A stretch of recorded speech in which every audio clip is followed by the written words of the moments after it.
Hello friends, मैं हूं आयुष राज और वेलकम है आपका मिशन स्टडी मोतिहारी के इस स्टडी ट्यूटोरियल में। तो फ्रेंड्स, आज के इस वीडियो लेक्चर में हम देखेंगे BSEB board class 12th NCERT English book का पोइट्री सेक्शन का एक पोएम है मैकाविटी द मिस्ट्री कैट। उसका full Hindi line by line explanation देखेंगे। तो मैकाविटी द मिस्ट्री कैट जो कि लिखे हैं टीएस इलियट, उसको आज पढ़ेंगे। तो आइए स्टार्ट करते हैं। सबसे पहले हम देखेंगे टीएस इलियट के बारे में। मैकाविटी द मिस्ट्री कैट जो कि लिखे हैं टीएस इलियट, जिनका पूरा नाम था थॉमस स्टिन्स इलियट, जिनका जन्म हुआ था 1888 में और डेथ हुआ था 1965 में। Born in Saint Louis Missouri USA में इनका जन्म हुआ था। सेटल्ड इन इंग्लैंड, लेकिन वो कुछ दिन बाद इंग्लैंड में रहने लगे, कुछ सालों बाद इंग्लैंड में रहने लगे। Awarded the Nobel prize for literature in 1948, इनको नोबेल प्राइज से पुरस्कृत किया गया था 1948 में, अवार्डेड किया गया था नोबेल प्राइज से। टीएस इलियट के कुछ वर्क्स हैं यहाँ पे जिसको टीएस इलियट ने लिखा है। इससे क्वेश्चन आता है बीएसईबी बोर्ड में, अक्सर क्वेश्चन आता है इसके, तो देख लेना है। The waste land S Wednesday and 4 quartets, यह है 3 जो कि टीएस इलियट ने लिखा है। The waste land S Wednesday and 4 quartets. और ये जो है मैकाविटी द मिस्ट्री कैट जो कि अभी हम पढ़ने वाले हैं, Macavity the mystery cat is from his collection called old possum's book of practical cats. इनका एक बुक है, बुक का नाम है old possum's book of practical cats, जिसमें इन्होंने सिर्फ बिल्लियों के बारे में चर्चा किया है। उसी का एक पोएम है मैकाविटी द मिस्ट्री कैट जो कि इसी बुक से लिया गया है। Old possum's book of practical cats book से लिया गया है, जो कि बुक लिखे थे टीएस इलियट ने। तो चलिए अब पोएम स्टार्ट करते हैं। पोएम का नाम है Macavity the mystery cat. Macavity एक बिल्ली का नाम है। द मिस्ट्री कैट, मैकाविटी एक रहस्यमयी बिल्ली। मैकाविटी बिल्ली का नाम है, उसको कहा गया है Macavity the mystery cat. Macavity एक रहस्यमयी बिल्ली।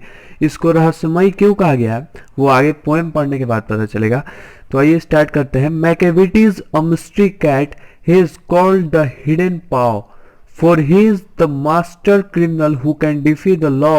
He is the bafflement of Scotland Yard, the flying squad's despair. Macavity is a mystery cat. Macavity एक रहस्यमयी बिल्ली है। He is called the hidden paw, उसे एक छुपा हुआ पंजा कहते हैं, छुपा हुआ पंजा कहते हैं। क्यों कहते हैं आगे पता चलेगा। For he is the master criminal who can defy the law, क्योंकि वह एक सातिर अपराधी है, वह एक सातिर अपराधी है। Who can defy the law, जो कानून को तोड़ता है, जो नियमों को तोड़ता है। He is the bafflement of Scotland Yard. Scotland yard क्या है? तो जैसे कि यहाँ हमारे देश में ये आर्मी होते हैं, पुलिस होते हैं, एसएसबी होते हैं, जैसे एक टीम होती है वैसे ही है इंग्लैंड में। जैसा कि आपको पता है कि टीएस इलियट इंग्लैंड में रहते थे, तो इंग्लैंड का ही एक टीम है, पुलिस टीम है, जिसे कहते हैं स्कॉटलैंड यार्ड। तो पोएट टीएस इलियट कहते हैं ही is the bafflement of Scotland yard, वह स्कॉटलैंड यार्ड के लिए एक निराशा है। The flying squads despair, flying squad भी यहाँ वही है, टीम के लिए यूज किया गया है, पुलिस टीम के लिए। तो ही is the bafflement of Scotland yard, वह स्कॉटलैंड यार्ड के लिए एक निराशा है। द फ्लाइंग स्क्वाड्स डिस्पेयर, और फ्लाइंग स्क्वाड्स का वह उलझन है, एक उलझन है। For when they reach the scene of crime Macavity is not there. Macavity theirs no one like Macavity. He has broken every human law, he breaks the law of gravity, his powers of levitation would make a fakir stare. For when they reach the scene of crime, क्योंकि जब वे घटना स्थल पे पहुंचते हैं जहां crime वो हुआ रहता है, उस जगह पे पहुंचते हैं। नेक्स्ट लाइन था हमारा, ही is the bafflement of Scotland yard, वो स्कॉटलैंड यार्ड के लिए निराशा है, उलझन है फ्लाइंग स्क्वाड्स के लिए। क्यों है? क्योंकि जब वे when they reach the scene of crime, क्योंकि जब वे घटना स्थल पे पहुंचते हैं जहां क्राइम हुआ रहता है, उस जगह पे पहुंचते हैं, Macavity is not there, Macavity वहां नहीं होता। Macavity there no one like Macavity, Macavity की तरह कोई नहीं। He is broken every human law, उसने मनुष्य के हर नियमों को तोड़ा है। He breaks the law of gravity, उसने गुरुत्वाकर्षण के बल को तोड़ा है, क्योंकि जब वो छलांग लगाता है तो वो बहुत ऊंचा छलांग लगाता है। इसलिए यहाँ पे कहे हैं टी.एस. एलियट कि he breaks the law of gravity, उसने गुरुत्वाकर्षण के बल को भी तोड़ा है। हिज पावर्स ऑफ लेविटेशन, उसके उड़ने की क्षमता, उसके छलांग लगाने की क्षमता वुड मेक अ फकीर स्टेयर, एक फकीर को टकटकी लगाने के लिए मजबूर कर देता है। जैसे कोई फकीर होता है, उसको दुनिया से कोई मतलब नहीं होता है, वो अपने लिए भीख मांगता है और खाता है, लेकिन उसको भी अपनी ओर आकर्षित कर लेता है उसके छलांग लगाने की क्षमता, मैकेविटी के छलांग लगाने की क्षमता। एक फकीर को, जिसको दुनिया से कोई मतलब नहीं, उसको भी टकटकी लगाने के लिए, ध्यान से गौर से देखने के लिए मजबूर कर देता है, उसके छलांग लगाने की क्षमता, हिज पावर्स ऑफ लेविटेशन। तो आगे देखते हैं। आगे है, and when you reach the scene of crime Macavity is not there, you may seek him in the basement, you may look up in the air, but I tell you once and once again Macavity is not there.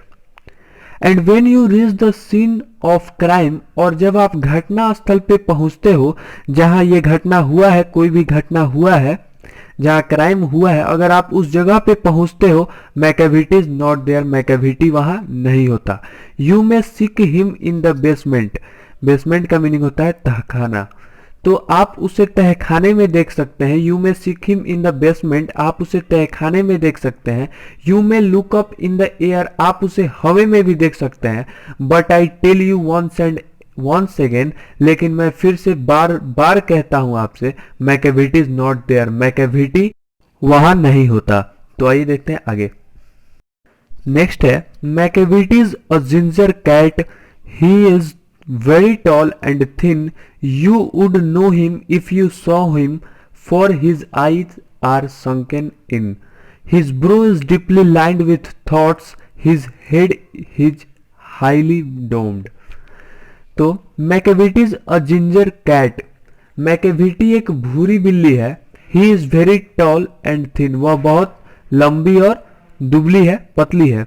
You would know him if you saw him, अगर आप उसे देखोगे तो पहचान जाओगे, अगर आप उसे देखोगे तो जान जाओगे। For his eyes are sunken in, क्योंकि उसकी आंखें धंसी हुई है, संकेन इन अंदर की तरफ धंसी हुई है। His bro is deeply lined with thoughts, उसकी जो भवें हैं वो डीपली लाइंड है, वो गहरा है। विथ थॉट्स, विचार के तरह वो गहरा है। His head is highly doomed, उसका जो सर है वो गुंबद नुमा है, वो गुंबद नुमा है। His coat is dusty from neglect, his whiskers are uncombed, he sways his head from side side with movement like a snake, and when you think he is half asleep, he is always wide awake। तो क्या है meaning इसका, देखते हैं। His coat is dusty from neglect, उसका जो बदन है, बदन का ऊपरी भाग है, जो बदन है उसका, वह डस्टी है, वह गंदा है। फ्रॉम नेग्लेक्ट, क्योंकि उस पर ध्यान नहीं दिया गया, उसको नकारने के कारण, उस पर ध्यान नहीं देने के कारण वह डस्टी है, गंदा है। हिज विस्कर्स आर अनकॉम्ड, उसके जो गलमुच्छे हैं, जो उसके चेहरे पे जो मूछे टाइप से जो बाल आती हैं वो है, वो अनकॉम्ड है, इधर उधर बिखरे पड़े हुए हैं। He sways his head from side side, वह अपने सिर को इधर उधर घुमाता है। With movement like a snake, जैसे एक सांप चलता है, ठीक उसी तरह वो अपने सर को घुमाता है इधर उधर। And when you think he is half sleep, और जब आप सोचते हो कि वह आधा सोया हुआ है, he is always wide awake, तो वह पूरा जगा हुआ होता है। अगर आप उसे देख के ऐसा लगता है कि वह आधा सोया हुआ है, तो उस समय वह पूरा जगा हुआ होता है। आइए नेक्स्ट देखते हैं। Macavity, Macavity, there's no one like Macavity, for he is fiend in feline shape, a monster of depravity, you may meet him in a by street, you may see him in a square। इसका meaning क्या है देखते हैं। Macavity, Macavity, there's no one like Macavity, Macavity, Macavity, Macavity की तरह कोई नहीं। For he is fiend in feline shape, a monster of depravity. Feline क्या होता है, तो फेलाइन एक बिल्ली का ही प्रजाति होता है फेलाइन, ठीक है। तो for he is fiend in feline shape, वह बिल्ली के आकार में एक राक्षस है। फ्लेंड मतलब राक्षस होता है, वह बिल्ली के आकार में ही एक राक्षस है। अ मॉन्स्टर ऑफ डेप्राविटी, एक राक्षस है भ्रष्टता का एक राक्षस है। You may meet him in a by street, आप उसे गलियारे में मिल सकते हैं, गली में मिल सकते हैं। You may see him in the square, आप उसे चौराहे पे देख सकते हैं। ठीक है, आगे देखते हैं। नेक्स्ट है, but when a crime's discovered then Macavity is not there, he is outwardly respectable, they say he cheats at cards and his footprints are not found in any file of Scotland yard's. तो क्या है इसका meaning? But when a crime's discovered, लेकिन जब किसी crime का पता चलता है, जब किसी अपराध का पता चलता है, then Macavity is not there, तो मैकेविटी वहां नहीं होता। ही इज आउटवर्डली रिस्पेक्टेबल, वह बाहर से तो आदर्श है। दे से ही चिट्स एट कार्ड, लोग कहते हैं, ऐसा वे कहते हैं कि वो खेल के पत्तों में, ताश के पत्तों में चीट करता है, मतलब बाहर से वो दिखने में नहीं लगता ऐसा कि वो ऐसा है। And his footprints are not found in any file of Scotland Yard. Scotland Yard's बताया था मैंने कि एक टीम होता है इंग्लैंड की पुलिस टीम, तो उसका फुटप्रिंट, उसका पद चिन्ह स्कॉटलैंड की किसी भी फाइल में नहीं है, नहीं दर्ज है, उसका फुटप्रिंट कहीं दर्ज नहीं है, क्योंकि जब घटना होता है तो वह घटना स्थल पे नहीं होता। चलिए आगे देखते हैं।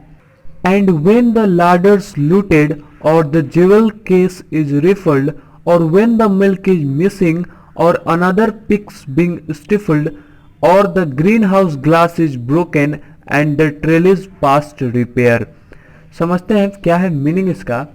And when the larders looted, और जब गोदाम लूट लिया जाता है, गोदाम में लूट लिया जाता है, और द ज्वेल केस इज रिफिल्ड, और जब ज्वेलरी का, ठीक है, ज्वेलरी का केस का जब खुलासा होता है, जब गहने के केस का खुलासा होता है, और when the milk is missing, और जब दूध गायब होता है, और अनदर पिग्स बिन स्टिफल्ड, और जब किसी छोटे कुत्ते का बच्चा, पिग्स यहाँ कुत्ते के बच्चे के लिए कहा गया है, पिग्स बिन स्टिफल्ड, और जब किसी छोटे कुत्ते के बच्चे का गला घोंट दिया जाता है, और the green house glass is broken, और जब ग्रीन हाउस का ग्लास टूटा हुआ पाया जाता है, एंड द ट्रेलिज पास्ट रिपेयर, और जब ट्रेलिज इधर उधर तहस नहस कर दिया जाता है, ट्रेलिज कहा जाता है जो कि आप घर में डेकोरेशन के लिए, जैसे कि कोई प्लांट लगाते हैं ताकि अच्छा दिखे घर, तो उसको टिकाने के लिए जो चीज लगाते हैं उसे ट्रेलिस बोलते हैं। तो और the green house glass is broken, और जब ग्रीन हाउस का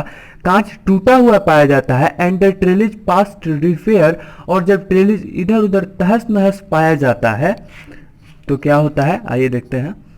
आई there's the wonder of thing Macavity is not there, and when the foreign office find the treaties gone astray or the admiralty lose some plans and drawings by the way। तो meaning क्या है इसका, जैसे कि पिछले line में था, जब ग्रीन हाउस का ग्लास कांच टूटा हुआ पाया जाता है, ट्रेलिस पास्ट रिपेयर पाया जाता है, मिल्क मिसिंग पाया जाता है, तो ay there's the wonder of thing, तो यह सोचने वाली बात है, Macavity is not there, Macavity वहां नहीं होता। And when the foreign office find the treaties gone stray, जब फॉरेन ऑफिस में, विदेशी ऑफिस में पाया जाता है कि कोई ट्रीटीज, कोई एग्रीमेंट खो दिया गया है, गुम हो गया है, कोई ट्रीटीज, कोई एग्रीमेंट नहीं मिल रहा, और द एडमायरल्टी लूज सम प्लान्स, एडमायरल्टी यहाँ बोलते हैं नौसेना विभाग को एडमायरल्टी बोलते हैं, और जब नौसेना विभाग कुछ अपने प्लान, जो कि कागज पे कुछ प्लान होते हैं, वो खो देते हैं, and drawings by the way, या फिर कोई चित्र बनाया वगैरह अगर खो देते हैं, तो नेक्स्ट है, जब खो देते हैं ये सब, there may be a scrap of paper in the hall और on the stair, but it's useless to investigate, Macavity is not there. And when the loss has been disclosed, the secret service say, क्या है meaning, कि जब एडमायरल्टी, नौसेना विभाग कुछ अपने plan खो देते हैं, अपने ड्राइंग्स खो देते हैं, देयर में B a scrap of paper, तो पेपर का टुकड़ा, ऐसा हो सकता है कि पेपर का टुकड़ा हॉल में पाया जा सकता है, और इन द स्टेयर, या फिर आप सीढ़ी पे पा सकते हैं कुछ पेपर्स के टुकड़े, but it's useless to investigate, लेकिन इस बात को इन्वेस्टिगेट करने से कोई फायदा नहीं है, ये पता लगाने की ऐसा किसने किया, इससे कोई फायदा नहीं है, क्योंकि Macavity is not there, Macavity वहां नहीं होता। And when the loss has been disclosed, और जब यह बात का खुलासा होता है द सीक्रेट सर्विस से, तो सीक्रेट सर्विस कहती है, क्या कहती है सीक्रेट सर्विस? सीक्रेट सर्विस कहती है it must have been Macavity but he is a mile away, you will be sure to find him resting or a licking of his thumbs or engaged in doing complicated long division sums। क्या है meaning कि आपका secret service कहती है, जब इसका खुलासा होता है तो सीक्रेट सर्विस कहती है it must have been Macavity, हो सकता है कि इसमें मैकेविटी हो, ये सब मैकेविटी किया हो, but he is a mile away, लेकिन वह मीलों दूरी पर होता है।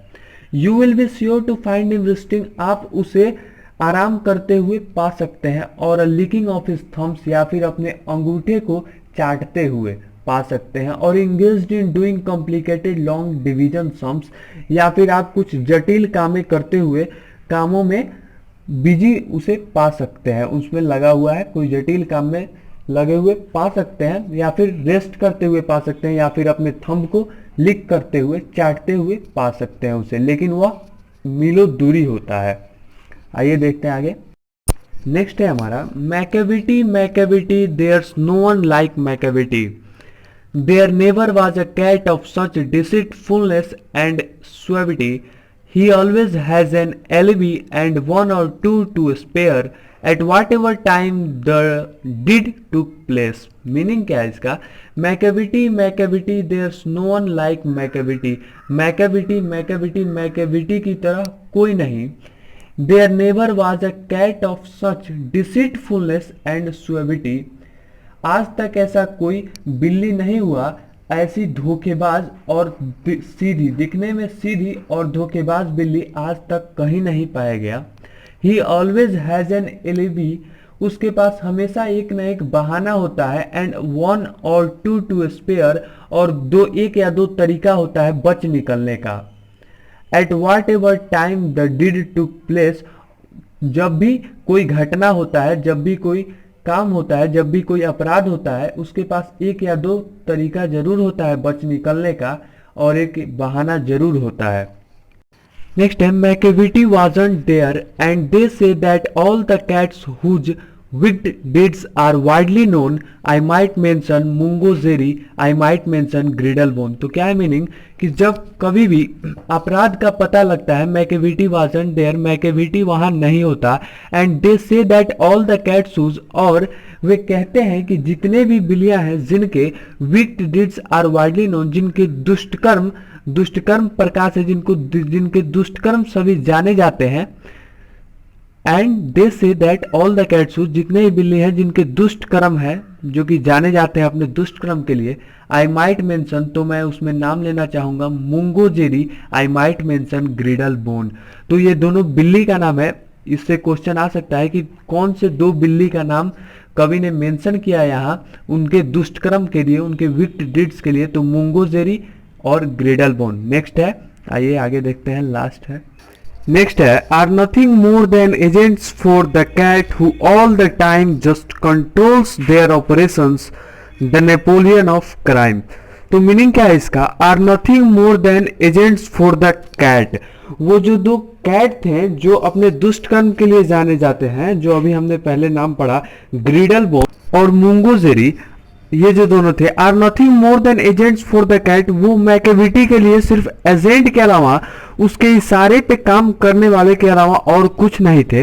Who all the time just control their operations, जो कि मैकेविटी हमेशा इनके ऑपरेशन को कंट्रोल करता था, बताता था कैसे क्या करना है। The Napoleon of the crime, जो कि अपराध का नेपोलियन था मैकेविटी। तो यहाँ पे आपका चैप्टर एंड होता है। उम्मीद करता हूँ आपको ये पोएम अच्छे से समझ में आएगा। तो फ्रेंड्स गुड बाय, फिर मिलते हैं नेक्स्ट वीडियो में, तब तक के लिए बाय।